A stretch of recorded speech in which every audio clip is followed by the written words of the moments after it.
muri Canada hari ikintu bita residence permanente. Abatari bake ni bake biyumvira kuja muri Canada kuja kuharaba gusa, kuhatembera gusa, donc visite mbere no kuhiga gusa, ni bake barabaho. Ariko abantu benshi iyo bifuza kuja muri Canada biyumvira kubayo. Nico gituma ngomba kwerekana agaciro ko kuba muri Canada. Nico niyise residence permanente. Kugira ugende kuba resident permanent ushobora kugenda uri mu visiteur ukaronka y'akazi cyangwa ugasaba n'ubuhungiro bibaho. Ushobora kugenda uri mu étudiant ugaheza amashuri ugasaba ukaronka residence permanente. Donc hari uburyo bwinshi bwo kubayo comme resident permanent. Hari abagenda nk'aba resident permanent nyene abo twita travailleur qualifié. Hariho inzira zibiri nyamukuru, hariho nyinshi yo bita entrée express n'iyindi bita arima yo muri Quebec. Izo zose ziruguruye. Muga gato kuri yo travail qualifié. Est-ce qu'ils ont expérience zo ngaha barazemera? Barazemera. Ijana ku ijana. Amajana 2 ku ijana. Mubo mvuye ngaha ndo mu banki, hari baranyemera ko mu banki. En fait, iyo expérience iyo en fait ibyo ku kazi ni bibiri. Immigration ni leta. Iguha uburenganzira bwo kuja kuri tere. Kuri tere uzoba keneye mu banki azohamagara ati nkeneye aba banki. Urabyumva? Niba we wiyemera uzokora ikibazo agogira interview ni abone kwije byangombwa ntazoraba etiquette yari yo yose azoca guha akazi. Si experience iremegwa muri immigration. Ku kazi basaba experience bumvise ko bishoboye sama diplome basaba directement. Okay. Ngomba rero kugira ngo ndababwire agaciro k'icyo bita immigration. Muri ibyo byose bya residence permanente ni inzira nyinshi zisaba byinshi, byogorana kumenya agaciro umuntu yobiha, kuko iyo ugiye nk'umu professionnel bararaba amashuri wize, experience, igifaransa, imyaka, ibyo byose biragoye ngo ndabishaka ko amafaranga. Mugabo naravye programme isaba amahera gusa. Ndabe umushinwa keneye kuja muri Canada kuronka residence permanente ari hangahe ata amashuri baravye, ata experience baravye, ata igifaransa baravye. Uwo mushinwa aratandukanye n'umunyafrika? Aratandukanye kubera ko umunyafrika wewe harugenda yerekana ko akiri muto, yize amashuri, azi igifaransa, ntibabasaba bimwe, sibyo? Ni programme yindi bita investisseur. Muri iyo programme investisseur rero biyerekana yuko utegerezwa kwerekana ko ufise miliyoni 2 z'amadolari ya Canada kuzifise nk'ubutunzi bw'iwawe butari mu ideni. Ugaca utanga ibihumbi 200 ukabiha leta uti by'amadolari ni gwawe. Ugaca uyigurana umuriyoni izoguha mu myaka 5. Umuriyoni n'ibihumbi 200 bya don amiyodose. Radon hanyuma hariho les frais de traitement kugira bigiye dossier ni nk'ibihumbi 17,875. Hanyuma kugira ngo werekane ko aya mahera wayaronse neza, hari bivuye kuja kwa noteri, hari byo kugira traduction, ibintu byinshi birashobora gusaba amahera ashika ibihumbi 30 by'amadolari nyene, by'amadolari kugira traduise ibintu byose werekane ingene wabironse babone ko atari blanchiment d'argent. Urondera nk'umu avocat kandi cyangwa umu consultant immigration kuri izo dossier ni hafi 50 uriha. Mawe none gato tukiri ngaho amafaranga ubwayo n'amafaranga byumvikana ko guyikurunga mu buryo bwose bushoboka. Uti ni menshi ariko umva ni investisseur. Uwo muntu yabonye ko agiye gukorera muri Canada. Umunyamutahe. Ni umunyamutahe asanzwe akora muri inde mu Bushinwa, ashobora kuba afite entreprise 3 avuga ati hamwe no kwinstara entreprise ngaha muri Canada nzoca ndandaza muri Etats-Unis avec ajya amasezerano bafise ibintu nk'ivyo. Wewe warusire biharuye ivyo nyine nta mutahurimo ivyo byose. Nta mutahurimo. Aya umuriyoni bazo umusubiza. Mugaya aya yose ni ku. Kandi à la fin mugwe mubimenya azoronka icyo we uzoronka niba warishe igihumbi canke 2 ukaronka residence permanente. Gomba nteranye inyuma y'umu avocat hariho ayandi ma frais de permis 2385. Hariho biométrie bivana na examen médicaux. Aha nafashe umuntu afise umuryango n'abana 2 yego ahazoriha biometri ashobora kuriha 107 bivana naho igiriye les examens médicaux zishobora gushika ku 1500 bivana naho zigiriye hanyuma les intérêts c'est ama frais ashobora gushika 30 000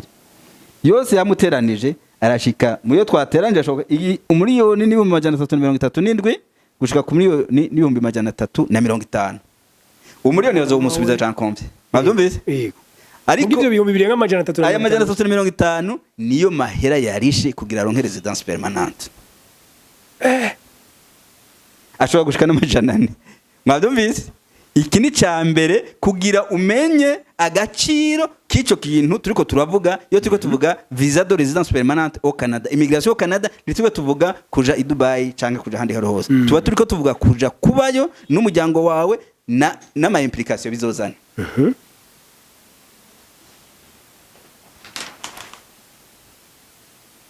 iyo ugiye nk'umu travailleur qualifié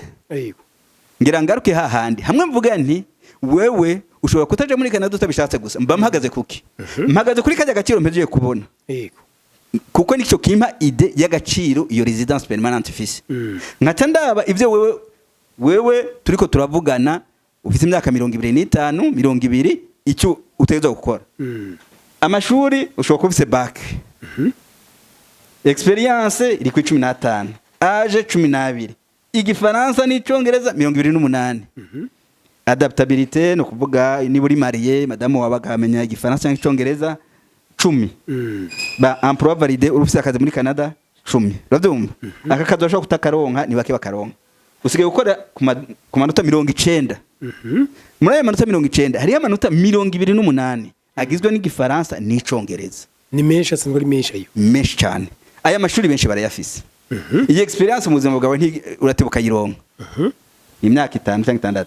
6 imyaka ufite imyaka gushika ku 35 ni yose kuri yose 12 nukuvuga iyo yose hasigaye ho gukorera naha français anglais we ngacyamvuga ni umvirize wenda gusabye iki igifaransa n'icongereza uzociga imyaka ingahe kugira umenye igifaransa ufite licence muri mathématique mu gifaransa yanka ushatse uzomenya igifaransa ryari gitegure amezi 6 usubiramo ubuhoho twarafashe umugambi wuko dushobora kubigisha twabafasha uzozumara ukwezi amezi 2 iki gifaransa kiri ku 28 icongereza kiri kurane icongereza banyushwe basize kuri make uba icyo ushatse kubera ko ndiko mvuga mu Burundi navuga mu Rwanda ndavuga ndi igifaransa kiri kurane icongereza kiri ku 28 ufata icyo ushatse nico gituma ndakubwira wewe ukabuzi agaciro cyico uri kurarondera mbwira iki gifaransa ko izokunanira pi ubuzima bwawe bwose nawe ushobora gashemo n'icongereza ntushobora kuvuga yuko uzi agaciro kacu ngo wige igifaransa n'icongereza byanke pi umwaka wa mbere bati vyasa uwa kabiri vyasa kuko nawe yo imyaka 10 nta kintu kingana uzoba wakoze kingana nico navuze mu myaka 10 madubese abatanyumvise mwongere mu nyumvirize wewe ukaza uvuga ko ukeneye kuja kwiga muri Canada ndakubwiza ukuri confier dossier yiwanje yiwawe wanje ntuzogenda utagiye muri Canada ara nguyu uye uzosanga dossier yiwa ashobora kuyironka ku 3,000 yose hamwe gushika muri Canada niba iki gifaransa nyumvirize wanse ukagenda gukora bikanga buguti nzogikora inshuro 10 bari menga idolari nk'ijana hafi sivyo inshuro 10 idolari jana nangahe ni 1,000 wari kugikora ku miri kuri wari kuyikora kuri 3,000 uzocikora ku 4,000 azoba ari make cyane kuri wa wundi atanga 350 muzoronka kimwe umuntu atoba yanyumvise ibyo navuze nagira ndakubwiza ukuri la clé ni gifaransa ni icongereza naco nta muntu numwe yomenye iki ari kararondera ngo agenda atagishikiriyeko nico gituma ndabisubiremwo wewe ukaba ufise imyaka cyangwa ufise umwana wawe muzane tumufashe ntazoreka kuja muri Canada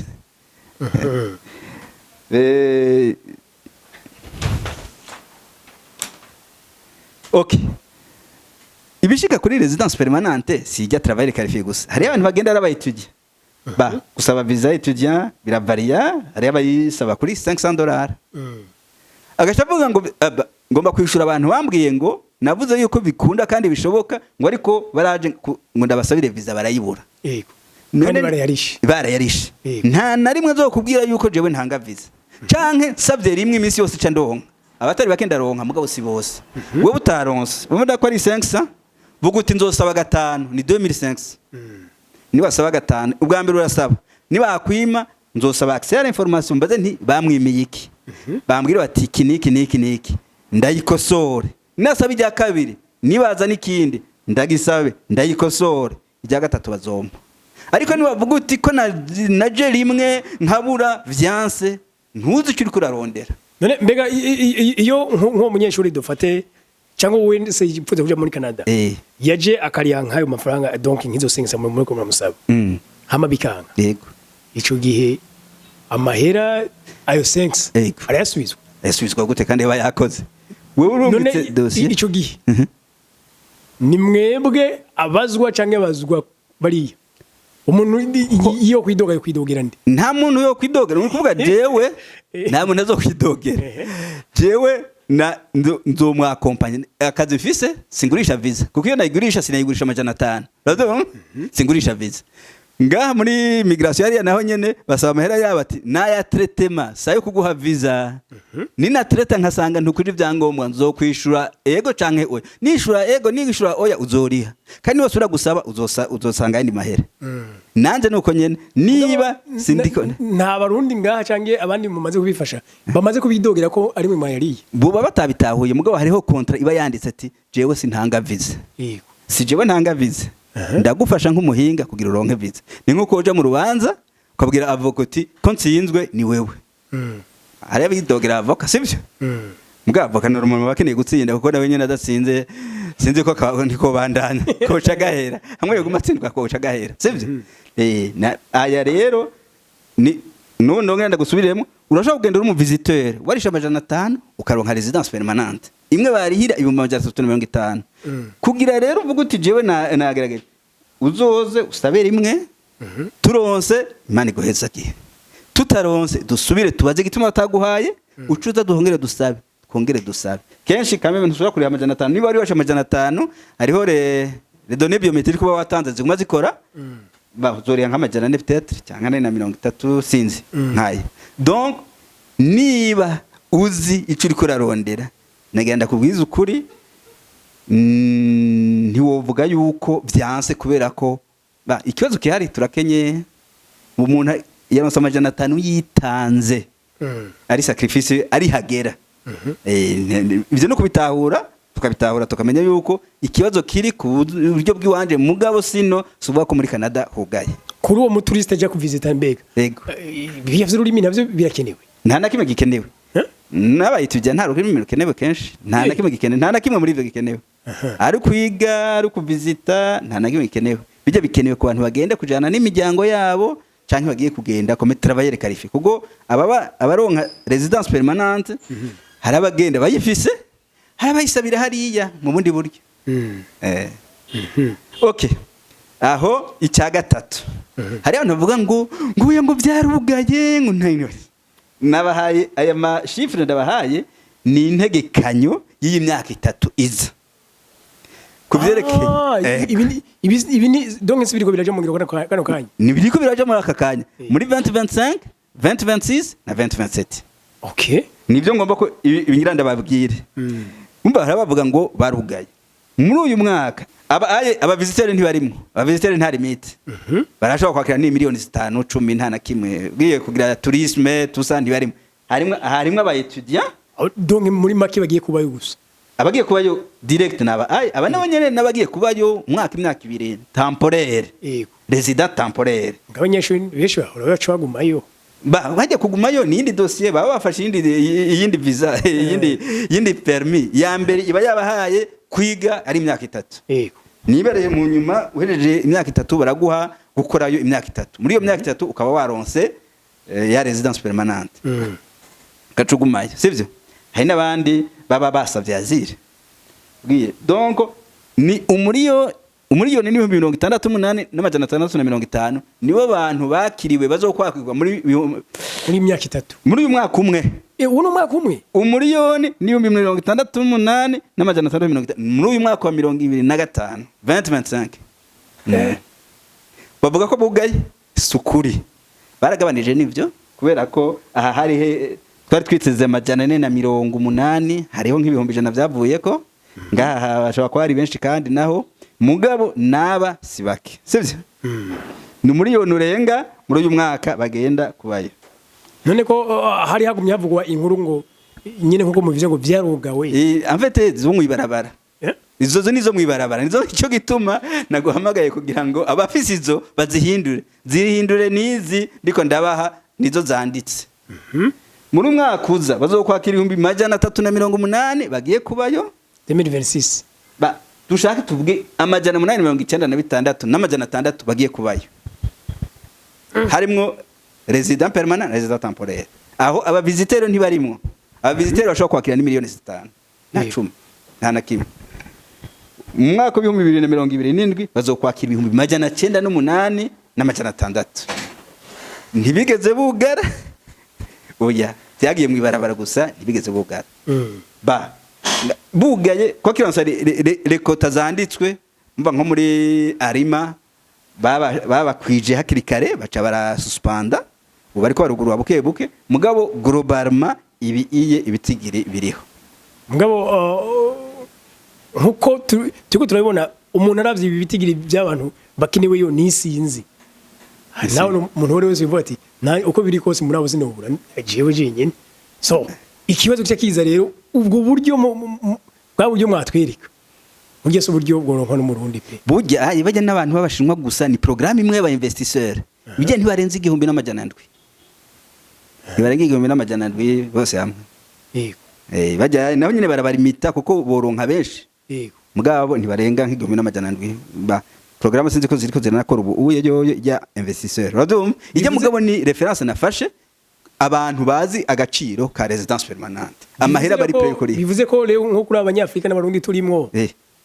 hoho byoroshe niba ari amajana 5 sinabikubwiye kugira uje kwiga yego hari abagenda barisha amajana 5 juvuze ati nararonse ishuri nkeneye umfashe gusaba ishuri gusaba visa buri amajana 5 okay hari bindi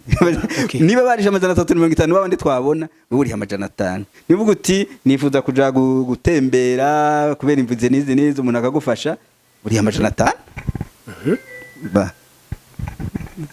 shobora kuba amajana 5 cyane azoba kuzorenga sinzi igihe bazorabira iyi video bazoyiraba ariko ubu turiko turavugana ashobora kuba amajana 5 igihumbi niba harimo admission niba harimo ibiki bintu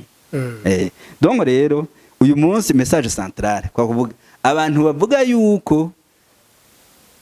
kuje muri Canada sinigeze mvuga ko byoroshe nagira mvuge nti bifisa agaciro bisaba ikiguzi icyo kiguzi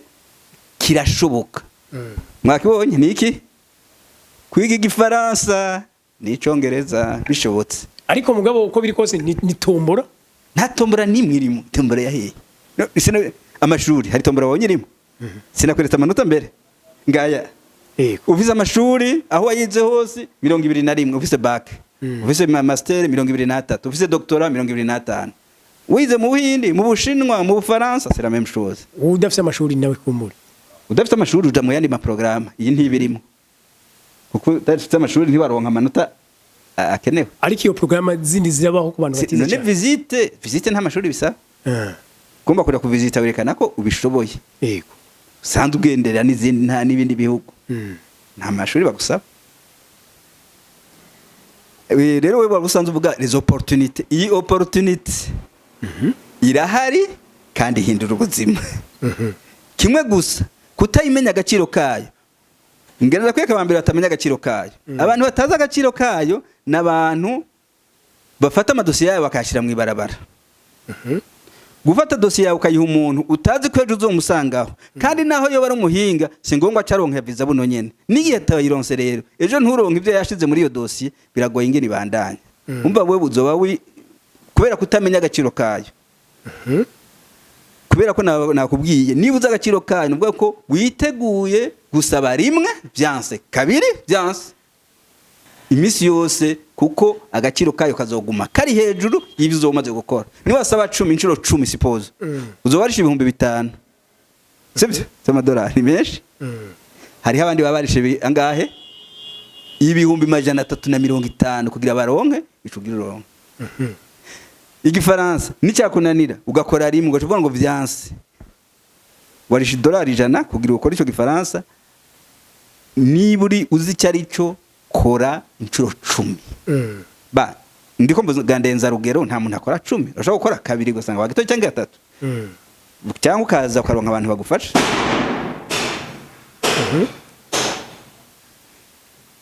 dushobora kugufasha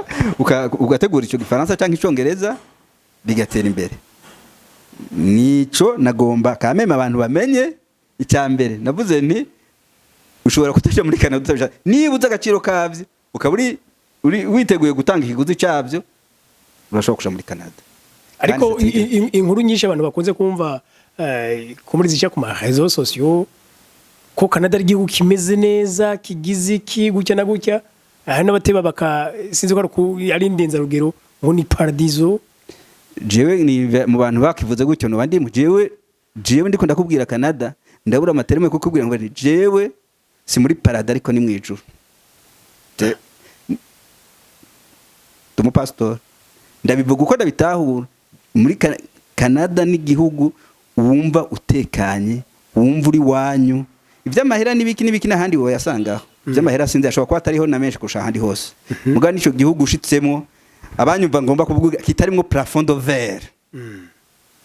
abantu bese navuze plafond de verre na hantu ushobora kuvuga uti hari hantu ntandayenga uzoja muri iki gihugu bazokwamabona ko uri umunyafrika uri mu étranger naho hoja ngaha hafi ndashaka kuba muri no muri Afrika ukaba ministre ukaba umushinga amateka ibyo dufise ibimenyetso hari benshi bari nga bavuye nga bara ministre umuntu aje no gukora business akisanzura bien bisa icyo byo gisanzwe n'ahandi hose babigiraho icyo byo biranasanzwe nandi barabigira navuze ibyo bindi Canada nico gihugu tumwa ushikaye bagwira ati le ciel est la limite ba yiriko bavuga gucyaye hari umuntu aba ari frustré agacha bumva uri kurabisha uri kurarinze ndiko ntanga experience yiwanje uratanga experience yiwawe radum je ndiko ntanga experience yiwanje uko ndabizi uko ndabitahura nuko Canada si muri paradis ariko hahindura ubuzima kuburyo ntagira amazina no hita ni mwijuru banezerewe bose batunze bose asiko navuze kuko kunezerwa hariho na shwa si bose bahiriwe guhigwa hanishwa radum muganda ashobora kwimbira ko bose bafungura bose bashobora kwivuza bose bashobora kwigisha abana ivyo ndashobora kwimbira ko ari byo bose bashobora gufungura bashobora kuronka aho baba bashobora kwigisha abana bashobora kubavuza bashobora gukingirwa igihe cyose babikeneye ibintu nk'ivyo bashobora kumva umutekano iminsi yose byo kuryoherwa no kumva yuko bishimye kuryoherwa no kunezerwa iyo nishwa y'umuntu nuko je sinzi ko ngira ngo hari kindi duba turenza ko ibisigaye ngira ngo ibyo tutageze guca ngo tubaze abantu bazobiza bibarize je nivuga ko abakeneye ariko ikintu bagomba gusubiramwo gikomeye mwirinde ntimutange amadosiye yanyu mwibarabara icyo ni cyambere icya kabiri bantu mwese muri Canada